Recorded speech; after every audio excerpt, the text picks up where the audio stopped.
be fixing a water line from the hot water tank. Came down this morning. This guy was leaking. Old school ball valve. Seals are bad or something. Seen it dripping the other day. I should have fixed it then, but I stalled and woke up to water all over the floor. So they don't really make these anymore. These are your compression fittings. Basically, this little sleeve slides onto your pipe. This screws down onto your male threaded ball valve. So we're going to do something else. So we're going to get rid of that. To do this, I picked up a standard ball valve that we're going to have to sweat in, solder in, whatever you want to call it. You got your heating source. You can use propane, MAP gas. Doesn't really matter. They're both going to work. MAP burns a little hotter, might be a little bit quicker, but that's what we got. You're going to need your emery cloth, sandpaper. I already had some, bought some more. You got your flux. When you're picking out your solder, you want to make sure that it says lead free, because this is going in drinking water. Tube cutter. They make little brushes. Metal brushes that work great for this, for the flux and for cleaning up your welds. We're going to use a washcloth because I couldn't find them. So, yeah, let's get started.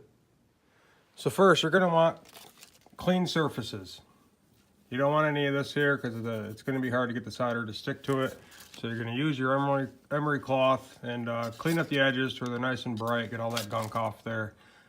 You also want to make sure what it's connected to. For some reason in this house, there should be a direct line going to your hot water tank. This branches off. So shutting the water off to this shut off water to half my house. I don't feel like fixing that, but normally it would be nice to have a direct line coming into here. So that way if something like this ever happens again, or you want to change out the hot water tank, it's one shut off and the rest of the house doesn't lose. You're also going to want to get the water out of the line. Obviously the vertical line going up, the water's going to fall off, go over the floor, put a bucket under here, catch it. You're going to want to stick a rag or some paper towel in here and try to get the most water out of here as possible. If you have water in the line, when you go to heat the pipe up, it's not going to get hot enough to have the solder seat to the pipe. Whenever you're sweating pipes, you're always heating the surface that you want the solder to stick to. In this case, we're going to have a ball valve in here. We're going to heat the ball valve up, and it will suck the solder in with the flux and make a nice little seal. So yeah, get all the water out of there that you can. Stick a paper towel on there if you have to. In this case, I disconnected the coupling that they have here. Was able to get this line cleared, so we're all good to go. So we got the paste flux on the pipe. You want a decent amount on both ends, not inside the pipe, on the outside of the pipe. This is why using the sandpaper not only cleans up the edges, but it gives something for it to bite onto. Similar to when you're painting, you want a rough surface for it to seat to. Otherwise, you know, it won't stick as well. Again, I'm using the Norcroyd regular paste flux. There's other ones. This one I've always used. It works pretty good. Also, I should have mentioned earlier too, is when you're using flux, when you heat this up, it's going to go into the water lines. It's going to suck up in through the fitting, and it's going to end up little hard bits of flux. In this case, it's not going to be a big issue because it's going into the hot water tank. But normally, if this is a water line going into like a faucet or such, you're going to want to take the head of the faucet off and remove the screen. Otherwise, it'll get clogged with flux when you turn the water back on and it runs through. So just make sure when you're all done, you go through all the faucets in the house and just make sure everything's clear so you don't end up with a issue with the faucet. To put the ball valve on, some of these will actually have an arrow showing you the best way to put them on for water flow. Ball valves don't really have much in there once they're open, so it's not going to make a huge difference. But rule of thumb, I've always went with the flow of water with the tab. So water is going to be going from here to here, and I would have my shut off this way. There's usually a little brass knob there if you have a turn knob instead of a lever. So follow the knob in the direction the water is going. So in this case, the water's flowing down. We're going to put it in just like this, and it's going to slide into each little fitting. So if you're cutting this, you want to leave enough room so that way it's a nice tight fit. So that way it seats in there good. So now that we have this on, we're gonna get ready to heat this up, and I will try to follow along the best I can. It's hard to sweat a pipe and record at the same time. It doesn't really matter which direction this is in. Whatever's best for when you want to get ready to shut it off, where you have room. Also keep in mind that you're gonna have flame down here. We're gonna have a torch heating this up. So any surrounding areas, you know, I'm gonna get rid of this. Make sure there's nothing that's gonna catch on fire. If this would have been near a piece of frame or anything wood or flammable, then you can use a soup can, cut the soup can in half and kind of make it a shield. So that way you don't burn anything that's close by. So now that I have the area ready, we're gonna go ahead and heat up the area here and get prepped for the solder. What we wanna do is you always wanna heat the part that you want the solder to stick to. So in this case, we're gonna heat up the edges of the brass. In turn, that'll heat up both pipes, and when we solder the joints, it'll actually attract to the heat because of the flux. So we'll heat the flux up first, that'll get nice and seated inside there, and then when we apply the solder, it'll actually suck down in towards the heated surface and create nice contact. And then after that, we will clean up our welds so that way it doesn't look like this, that someone else previously did. All they had to do was take a second, and once they had a nice connection, this is all sweated in, they should have reheated it and then just cleaned up their welds. But sometimes you get a lazy plumber and they don't care what it looks like, but I do. So right, so we're gonna get ready to heat this up. Another note too is make sure that the valve is on, not off. You don't want that to be closed because we want the heat to go up and down evenly, and we don't want to build any pressure within the water line.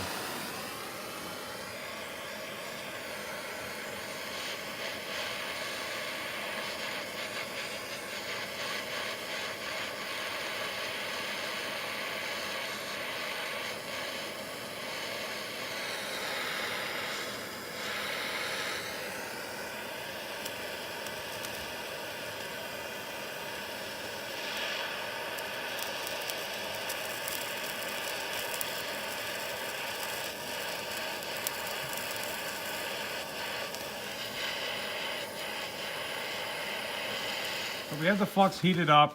It's nice, and see how it solidifies as it comes down the pipe after it heats. You just take a paper towel, clean it up. Clean up all your little edges here.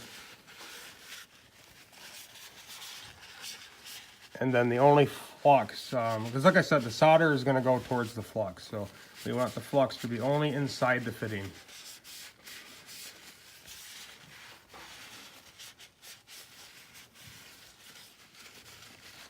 And now we're ready to solder.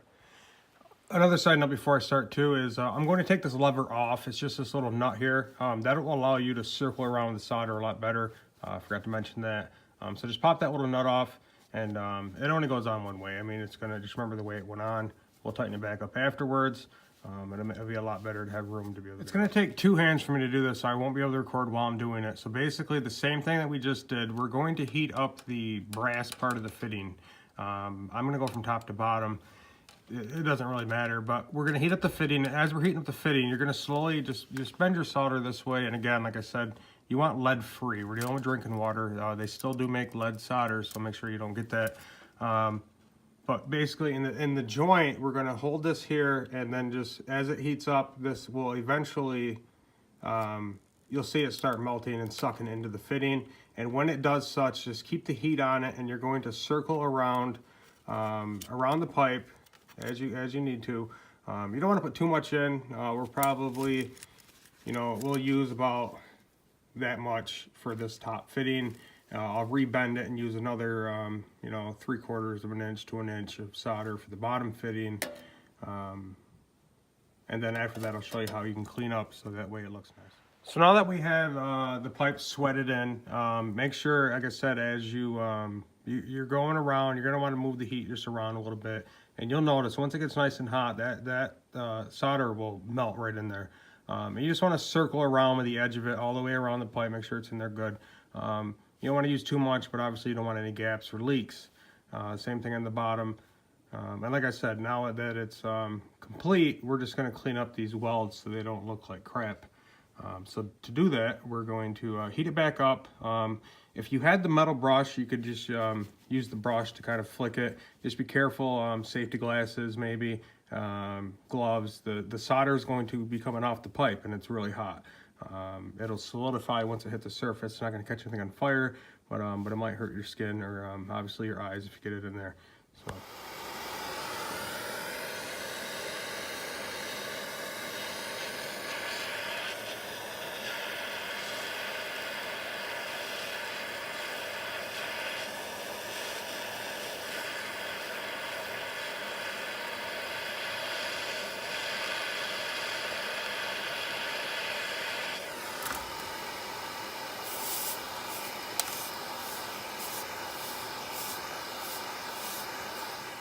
Okay, so now that we have it all cleaned up, another note too is a good thing about cleaning up your welds is it gives you the opportunity, if you have any gaps in there, when you heat this up and you circle around it with your brush or your damp cloth, it'll help kind of, you know, make a seal. It'll have the solder all solid, so that way if you do have any gaps, it'll seal them up a little bit.